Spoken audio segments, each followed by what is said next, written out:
ख़ातून अवल आसफ़ा भुट्टो ज़रदारी तरफ़ां सना यूसुफ़ जे क़त्ल जी मज़म्मत कई वई आहे। क़ौमी असैम्बली जे मेंबर आसफ़ा भुट्टो ज़रदारी तरफ़ां औरतुनि ते थींदड़ तशद्दुद जे वाक़िअनि ते सख़्त ॻणिती ज़ाहिर कई आहे। आसफ़ा भुट्टो ज़रदारी तरफ़ां सना यूसुफ़ जे वारसनि सां ताज़ियत जो इज़हार कयो आहे।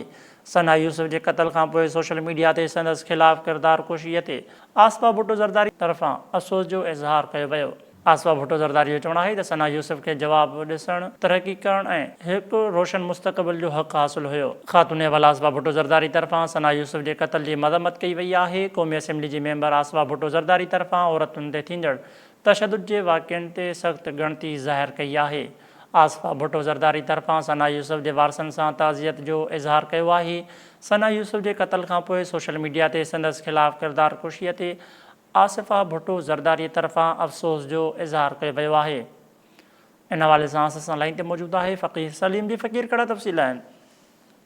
जी बिल्कुल, पाकिस्तान की खातून अवल पाकिस्तान पीपल्स पार्टी की अगुवान MNA बीबी आसफ़ा भुट्टो ज़रदारी द्वारा जेका शागिर्द यानी सना यूसुफ़ क़त्ल थी आहे, उनके क़त्ल जी शदीद मज़म्मत कई वई आहे। जारी कयल मज़म्मती बयान में आसफ़ा भुट्टो पारां जेका सना यूसुफ़ आहे उन जे समेत जेके औरतुनि ते थींदड़ तशद्दुद आहे उन जे वाक़िअनि जे इज़ाफ़े ते पिणु तशवीश जो इज़हार कयो वियो आहे, ॻणिती जो इज़हार कयो वियो आहे।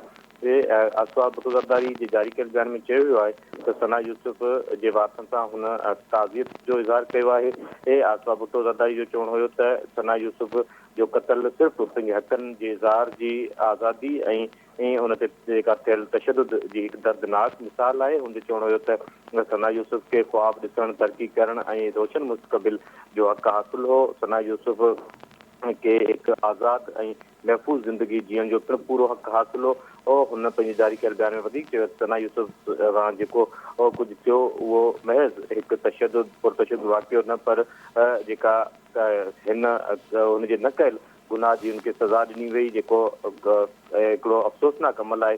हुन चयो त जेका सना यूसुफ़ जे क़त्ल खां पोइ संदसि किरदार कुशी सोशल मीडिया ते थी रही आहे, जेको पिणु इंतिहाई अफ़सोसनाक अमल आहे। हुनजो चवणु हुयो त मर्दाना बरतरी जी सोच का जनम वठितड़ तशद्दुद का नई ऐं गैर मामूली मसइलो न आहे। इन खां अॻु में पिणु इन क़िस्म जा वाक़िआ थींदा रहिया आहिनि। हुन चयो त हीउ जेको वाक़ियो आहे इंतिहाई अफ़सोसनाक आहे।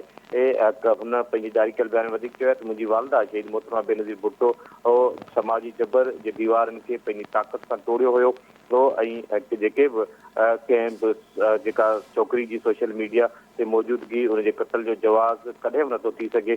इन क़िस्म जे वाक़िअनि खे रोकण जे लाइ असराइती हिकमत अमली जी ज़रूरत आहे। हुन चयो त पाकिस्तान जी छोकिरियुनि खे ख़ौफ़ज़दा थियण जी का ज़रूरत न आहे। जेकॾहिं उन्हनि जे पुठियां का तशद्दुद जी सोच सम्झे थो कि खटी वेंदी, इहो करे नथो थी सघे ऐं तशद्दुद जी रोकथाम जे लाइ समाज खे पंहिंजो किरदारु अदा करणो पवंदो। आसफ़ा ज़रदारी वधीक चयो आहे त जेकॾहिं असीं गॾिजी अॻिते वधंदा रहंदासीं त हिकु अहिड़ो पाकिस्तान ठाहींदासीं जिते छोकिरियूं धीअरूं उनजी मौत न पर उनजी ज़िंदगी जेका आहे सो खटंदी रहंदी। त हुन आसफ़ा भुट्टो ज़रदारी पंहिंजे जारी कयल बयान में सना यूसुफ़ जे क़त्ल ते जी मज़म्मत कई आहे, उन ते ॻणिती जो इज़हार कयो आहे ऐं उनखे जेका हिकु इंतिहाई पुरतशद्दुद वाक़ियो करार ॾिनो आहे। जी ठीकु आहे, वरी महिरबानी फ़क़ीर सलीम तफ़सील ॾियण लाइ।